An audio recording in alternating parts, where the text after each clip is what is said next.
In this episode, we connect cybersecurity risk to something that often surprises new learners: the rules outside the organization that can force security decisions even when no one inside is asking for them.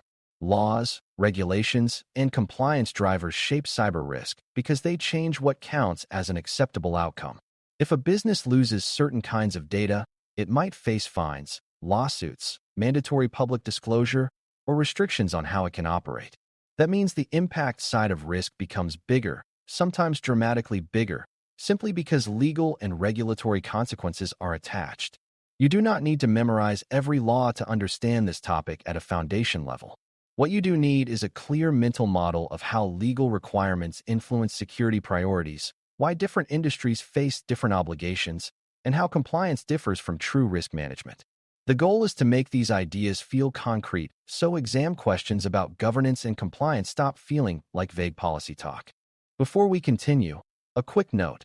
This audio course is a companion to our course companion books. The first book is about the exam and provides detailed information on how to pass it best. The second book is a Kindle-only ebook that contains 1,000 flashcards that can be used on your mobile device or Kindle. Check them both out at cyber.Author.me in the Bare Metal Study Guide series. Let's start by separating three related ideas: laws, regulations, and standards. Laws are rules passed by legislative bodies, and they apply broadly within a jurisdiction. Regulations are detailed rules created by government agencies to enforce laws, and they often apply to specific industries or types of data. Standards are not always laws, but they can become mandatory through contracts or industry requirements.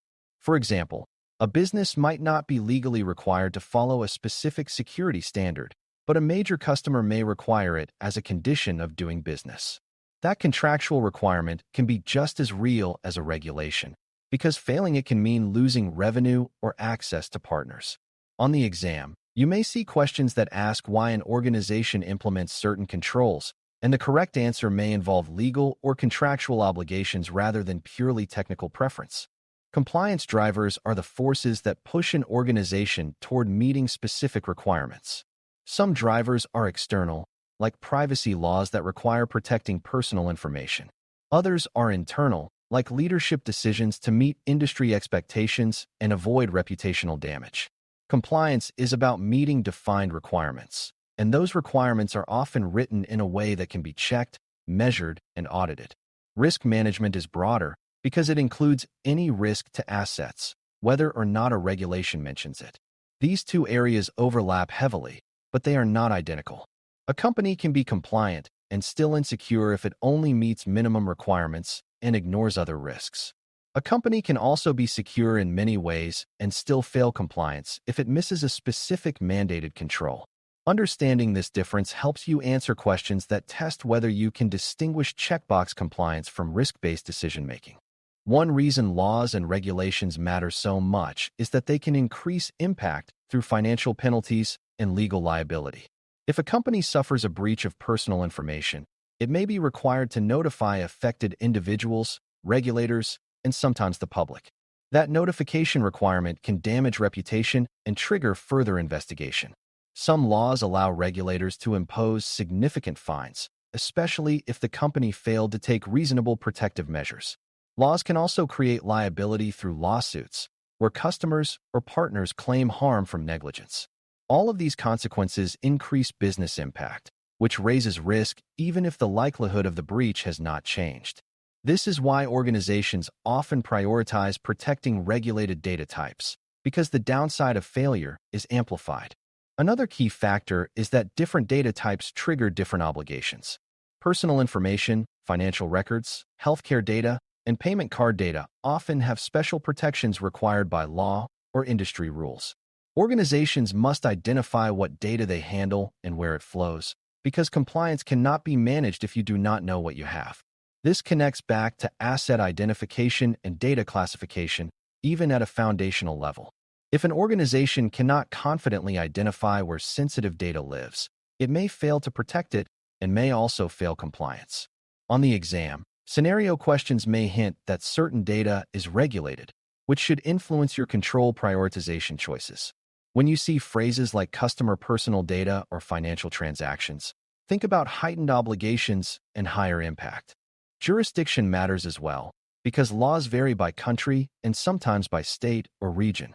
A company operating internationally may face multiple sets of legal requirements at once. Even if you do not memorize specific jurisdictions for the exam, you should understand that legal risk grows with operational footprint. Organizations often adopt baseline protections that meet the strictest requirements they face, because managing different rules for different locations can be complex. This is another way compliance influences security design.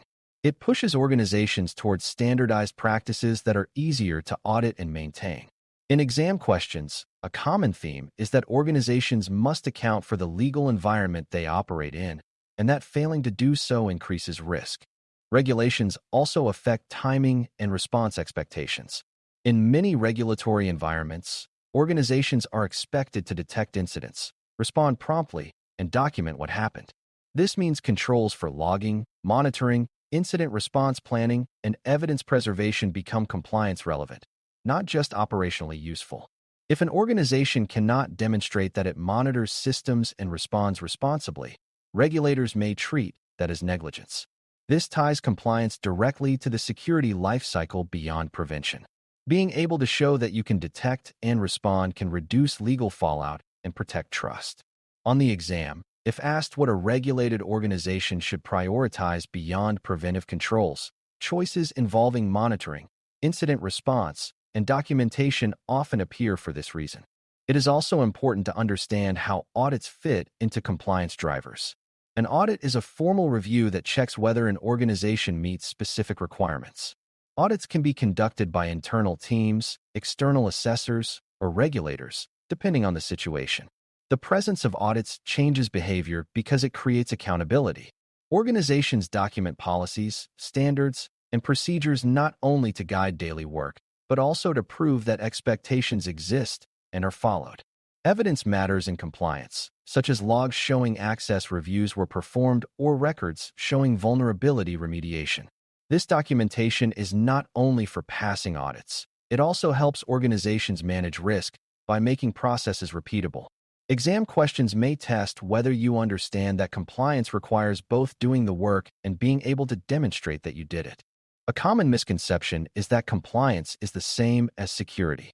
Compliance can improve security because it forces baseline controls, but it often reflects minimum requirements. Attackers do not care whether you are compliant. They care whether you are vulnerable.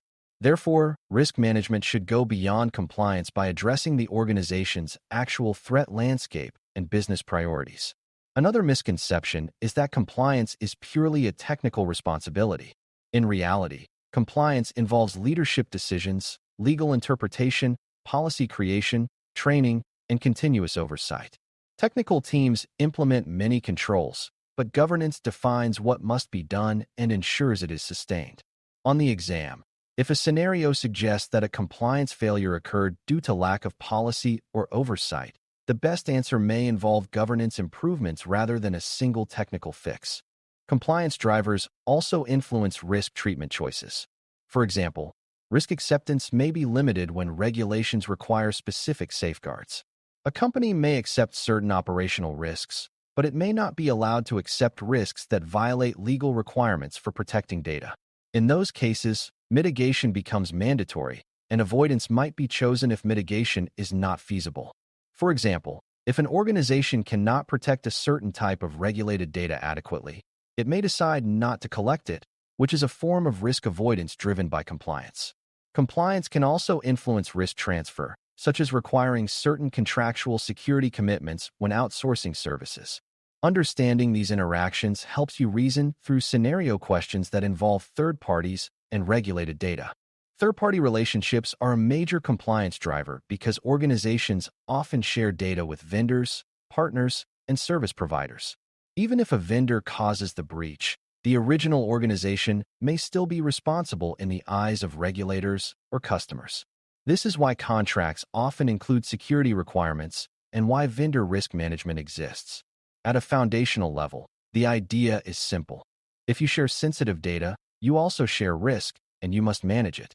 That management includes selecting trustworthy vendors, setting clear expectations, and monitoring compliance.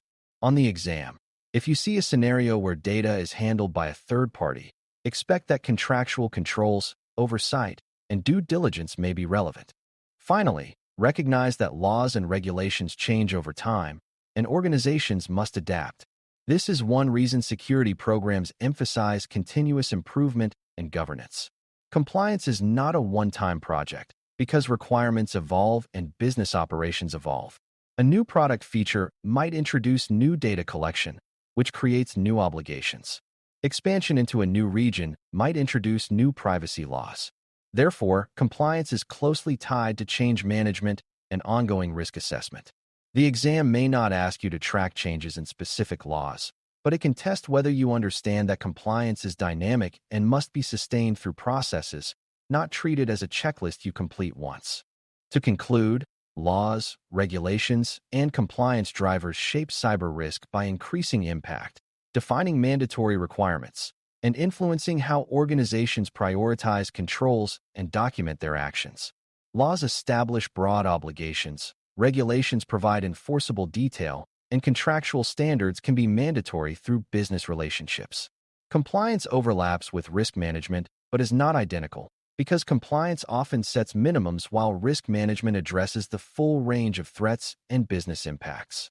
Audits, incident response expectations, and third-party oversight all become more important in regulated environments. If you keep one decision rule from this episode, let it be this. When a scenario involves sensitive data or regulated operations, assume impact is higher, identify the specific obligations implied, and prioritize controls that both reduce risk and demonstrate compliance through clear evidence. Thanks for listening. For more audio courses, daily newsletters, and more, please visit baremetalcyber.com.